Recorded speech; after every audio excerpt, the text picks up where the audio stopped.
حضرات عام طور پر دلائل پیش کرنے کے انداز میں کہتے ہیں جی بخاری کی حدیث، بخاری کی حدیث، بخاری کی پیش کرو۔ ہم کہتے ہیں دیکھو عمل کے لیے محدثین نے بخاری کی حدیث کی ہونے کی شرط نہیں لگائی۔ کتنے بنیادی دین کے احکام اور مسائل ایسے ہیں بخاری میں موجود نہیں ہیں، کوئی آدمی کہے بخاری میں دکھاؤ گے تو پھر مانوں گا۔ یہ تو بھائی اگر تو اللہ کے نبی صلی اللہ علیہ وسلم نے فرمایا ہوتا بھائی بخاری کی حدیث کو لینا باقی کو چھوڑ دینا، پھر تو کوئی بات بنتی، مطالبہ ہی غلط ہے۔ لیکن خیر ہم کہتے ہیں ٹھیک ہے، ہم بخاری کی روایت بھی پیش کرنے کو تیار ہیں، اور اگر تم کہتے ہو مسلم کی ہم وہ بھی پیش کرنے کو تیار ہیں، تم سنن سے کہتے ہو وہ بھی پیش کرنے کو تیار ہیں، تم مسانید سے کہتے ہو ہم وہ بھی تیار کرنے کو اپنا حدیث بیان کرنے کو تیار ہیں، تم مصنفات سے کہتے ہو ہم ان کتب سے بھی روایت پیش کرنے کو تیار ہیں، لیکن اپنے دل کے برتن کو سیدھا کرو، ٹیڑھا نہ کرو۔ برتن جو ہے اگر ٹیڑھا ہو نا الٹا ہو، اس کے اوپر آپ ٹوٹی اور نل چلا دیں تو ساری ٹینکی کا پانی خالی ہو جائے گا، اس کے اندر ایک قطرہ بھی نہیں پڑے گا۔ لیکن اگر برتن سیدھا کر دو تو تھوڑا سا پانی بھی نل کھولیں گے تو اپنا اس سے برتن بھر جائے گا۔ تمہارے دل کا برتن ٹیڑھا ہے، اس طرح کے دلائل تو ہم بیان کریں گے، اس لیے کہ تمہیں منوائیں، اس لیے کہ تمہیں بتائیں، کہ اس لیے کہ ہم تو انبیاء کے وارث ہیں، انبیاء کے ذمہ کیا تھا؟ بات کو پہنچا دینا، منوانا نہیں۔ آج لوگ کہتے ہیں یار یہ مانتا نہیں ہے، ہم نے کہا منوانا ہمارا کام ہی نہیں ہے، ہم انبیاء کے وارث ہیں، بتانا ہمارا کام ہے۔ ہم کہتے ہیں تم بخاری سے روایت پیش کرو، ہم بخاری سے روایت پیش کریں گے، تم مسلم سے پیش کرو، ہم مسلم سے پیش کریں گے، تم امام بخاری کے استادوں سے پیش کرو، ہم امام بخاری کے استادوں سے پیش کریں گے، تم امام بخاری کے شاگردوں سے پیش کرو، ہم امام بخاری کے شاگردوں سے پیش کریں گے۔ اب دیکھیں میں روایت کی طرف اشارہ کرتا ہوں۔ امام بخاری رحمۃ اللہ علیہ رکوع کے رفع الیدین کی روایت لائے، اس کے ترک کی روایت ایک میں نے پڑھ دی مالک بن حویرث رضی اللہ تعالیٰ عنہ سے کہ وہ واپس جا کر انہوں نے نماز پڑھائی ہے، اس نماز کے اندر رکوع کا رفع الیدین نہیں ہے۔ اب تم پیش کرتے ہو روایت رکوع کی بخاری سے، ہم کہتے ہیں اسی بخاری سے صفحہ نمبر 114 حضرت ابو حمید سعدی رضی اللہ تعالیٰ عنہ سے روایت پیش کرتے ہیں رکوع کے رفع الیدین کے ترک کی۔ 10 صحابہ کرام نبی کریم صلی اللہ علیہ وسلم کی مجلس میں بیٹھے ہوئے تھے، نبی کریم صلی اللہ علیہ وسلم 10 صحابہ کرام آپس میں بیٹھے ہوئے تھے، نبی کریم صلی اللہ علیہ وسلم کی وفات کے بعد کا واقعہ ہے، تو آپ کی نماز کا تذکرہ آیا تو صحابی رسول حضرت ابو حمید سعدی رضی اللہ عنہ نے فرمایا کہ میں نبی پاک کی نماز کو تم سب سے زیادہ جانتا ہوں۔ اب بیان کیا، فرمایا جب شروع نماز کا تذکرہ ہے نا، فرمایا کہ آپ جب نماز شروع کرتے تو رفع الیدین کرتے، لیکن جب رکوع کو بیان کیا تو پھر کیا فرمایا کہ جب آپ رکوع کرتے تو گھٹنوں پر اپنے ہاتھوں کو جما دیتے، وہاں رفع الیدین نہیں ہے۔ وہ کیا کہتے ہیں 10 صحابہ کرام موجود ہیں، تم سب سے زیادہ نبی کی نماز کو میں جانتا ہوں، محفوظ کرنے والا ہوں۔ شروع نماز کا رفع الیدین بیان کر دیا اور رکوع کی کیفیت بیان کی تو فرمایا کہ گھٹنوں پر آپ ہاتھ جما رہے تھے، وہاں رفع الیدین نہیں ہے۔ ہم کہتے ہیں دیکھو تم بخاری سے روایت پیش کرتے ہو، ہم نے بھی بخاری سے روایت پیش کر دی، اب کرو کیا بات ہے؟ اب پھر یا تو پہلے مطالبہ کریں گے بخاری سے پیش کرو، جب ہم پیش کریں گے تو پھر عقلی ڈھکوسلے چھوڑنا چھوڑ کر دیں گے، کہیں گے بس ایک کہنے کا اس میں نہ کرنے کا تذکرہ ہے نہ کرنے کا تذکرہ ہے۔ میں نے کہا شروع نماز کے کرنے کا تذکرہ ہے، کہتا ہاں جی۔ تو میں نے کہا پھر رکوع کا کیوں بیان نہیں کیا صحابی نے؟ اگر رفع الیدین نماز کا مسئلہ تھا، نبی پاک کی نماز کا حصہ تھا تو شروع نماز کا انہوں نے بیان کر دیا، اگر نماز کا حصہ تھا تو پھر رکوع میں بیان کیوں نہیں کیا؟ نہ کرنے کا تذکرہ نہ کرنے کا۔ میں نے کہا دیکھو تمہارے غیر مقلد علماء خود اس بات کو تسلیم کر چکے، السکوت فی معرض البیان بیان۔ مرآت مشکات کی شرح ہے، عبید اللہ مبارک پوری 3 جلد کے اندر خود اس نے جو ہے کہا ہے السکوت فی معرض البیان بیان، کہ دیکھو خاموشی بیان کے وقت میں بیان ہوتی ہے۔ جب رکوع کا رفع الیدین نہیں بیان کیا، صحیح پورے شروع نماز کا رفع الیدین بیان کر دیا، الحمدللہ اسی کے مطابق ہمارا عمل ہے، اور یہ السکوت فی معرض البیان بیان ہے محدثین کے اصول کے مطابق، فقہاء کے اصول کے مطابق۔ اب تم نے ماننا ہے مان لو، نہیں ماننا ہمارے لیے کافی ہے، نہیں ماننا ہمارے لیے کافی ہے۔ میں نے ایک مناظرے میں بخاری سے اس نے بخاری کی پڑھی، میں نے بخاری کی پڑھ دی۔ میں نے کہا آپ بتاؤ کس کتاب سے پڑھو گے؟ کہتا جی میں مسلم سے پڑھتا ہوں۔ میں نے کہا میں مسلم سے پڑھ دیتا ہوں۔ اس نے مسلم کی روایت پڑھی، میں نے کہا جی حضرت جابر بن سمرہ رضی اللہ تعالیٰ عنہ سے روایت ہے، نبی کریم صلی اللہ علیہ وسلم کے متعلق وہ فرماتے ہیں کہ نماز میں رفع الیدین صحابہ کرام کر رہے تھے، نبی کریم صلی اللہ علیہ وسلم گھر سے باہر نکلے، آپ نے فرمایا کیا ہو گیا؟ میں تمہیں دیکھ رہا ہوں کہ تم نماز کے اندر اپنے ہاتھوں کو اٹھا رہے ہو، سکون فی الصلاۃ، نماز میں سکون اختیار کرو۔ میں نے کہا تم نے مسلم شریف کی روایت پڑھ دی؟ میں نے مسلم شریف کی پڑھ دی۔ آپ بتاؤ کیا کرو گے؟ کہتا ہے یہ سلام سے متعلق ہے۔ میں نے کہا یہاں سلام کا لفظ دکھاؤ کہاں ہے؟ امام مسلم رحمۃ اللہ علیہ نے باب کا اصل میں بات یہ ہے، اب باب تو امام مسلم نے قائم ہی نہیں کیے، امام نووی نے قائم کیے ہیں مسلم شریف پر۔ کہتا ہے جی باب کیا قائم کیا؟ میں نے کہا باب کی بات کرتے ہو یا باب کی بات کرتے ہو؟ پہلے تو یہ بتاؤ۔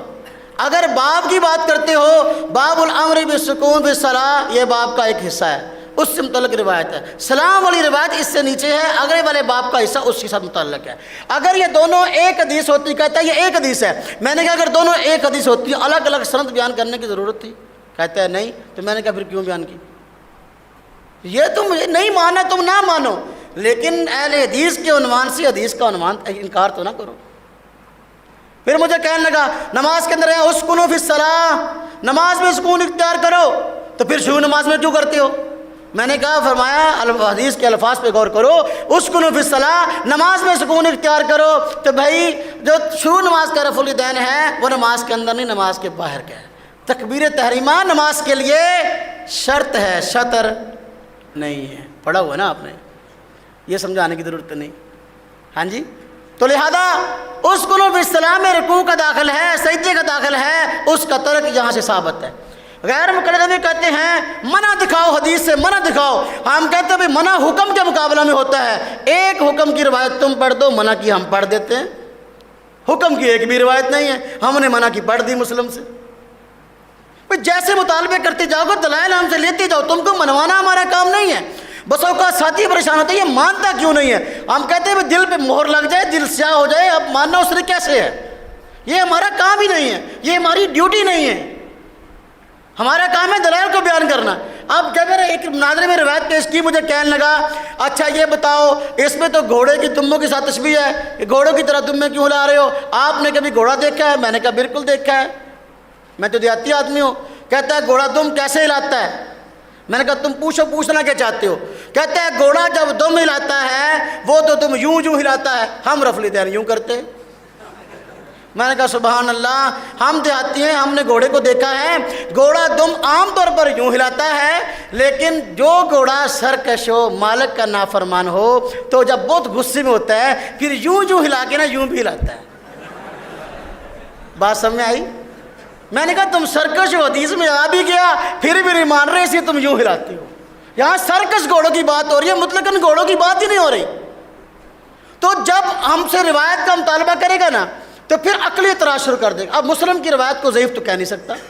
اب وہ میں سادی والی روایت میں نے پیش کی بخاری سے، مجھے کہنے لگا یہ روایت ابو داؤد میں بھی ہے، اس میں رکوع کا رفع الیدین ہے۔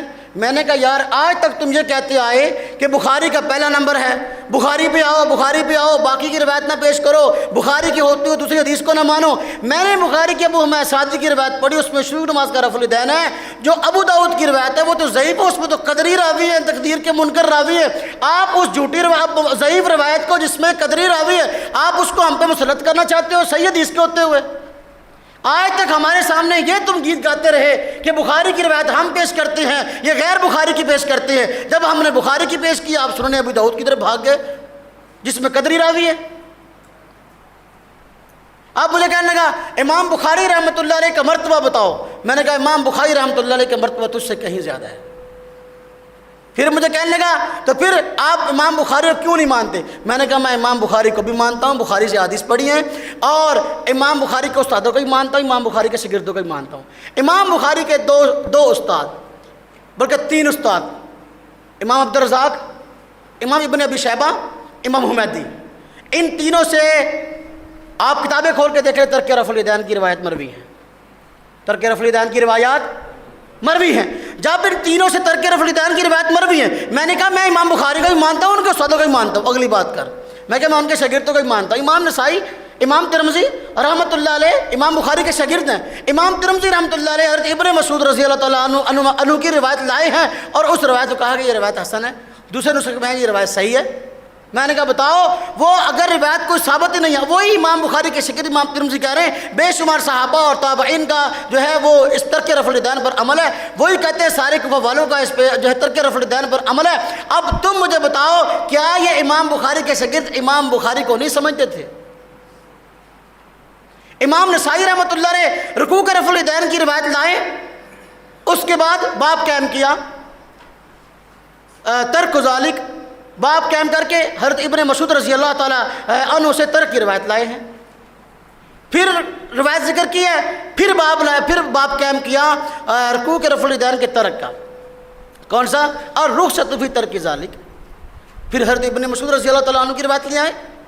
اگر ترک ہوا ہی نہیں ہے تو ترک ذالک اور رخصت فی ترک ذالک کے باب قائم کرنے کی ضرورت کیا ہے؟ امام بخاری کے شاگرد ہیں یہ.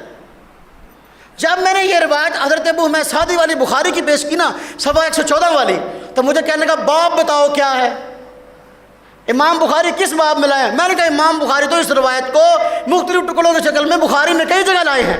جب بخاری میں کئی جگہ لائے ہیں تو ہر جگہ پر باب الگ قائم کیا. فقہ البخاری فی تراجم ہی، تو امام بخاری رحمۃ اللہ علیہ تو اپنے مسائل کی تخریج کرتے ہیں مختلف عنوانات قائم کر کے. مجھے اس کی ضرورت نہیں، میں امام ابو حنیفہ کا مقلد ہوں. اللہ کے نبی کی حدیث دیکھ، کہتا نہیں باب بتاؤ، باب رفع الیدین کے ترک کا باب ہو. میں نے کہا باب ہو تو مان لو گے؟ میں نے کہا میرے خیال میں تو آپ اپنے باپ کی نہیں مانتے، تو باپ کیسے مانو گے؟ میں امام نسائی رحمۃ اللہ علیہ نے باب قائم کیا ترک و ذالک مان لے، اور رخصت فی ترک ذالک باب مان لے. اگر باب ماننا ہے تو وہاں سے بھاگے گا. میں نے جب باب کا اشارہ کیا، کہتا یہ روایت جو ہے ضعیف ہے. امام ترمذی رحمۃ اللہ علیہ نے عبداللہ بن مبارک کی جرح نقل کی ہے حضرت ابن مسعود کی روایت پر، وہ کہتے ہیں کہ ثابت نہیں ہے.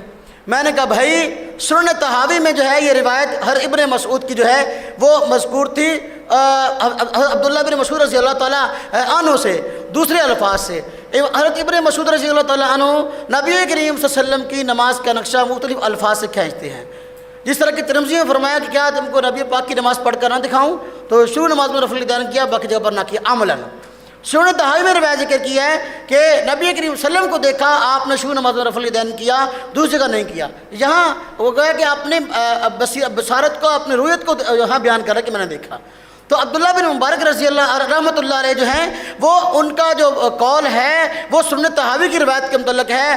حالانکہ میں یہ بات عرض کروں کہ یہ بھی ان کا پہلا موقف تھا عبداللہ بن مبارک کا، بعد میں انہوں نے رجوع کر لیا تھا اس قول سے. اس کی دلیل کیا ہے؟ سنن طحاوی کے اندر ترک ذالک جو باب قائم کیا امام نسائی رحمۃ اللہ علیہ نے، تو اس کے اندر خود امام نسائی رحمۃ اللہ علیہ حضرت عبداللہ بن مبارک رضی اللہ رحمۃ اللہ علیہ سے روایت لائے ہیں حضرت ابن مسعود کی.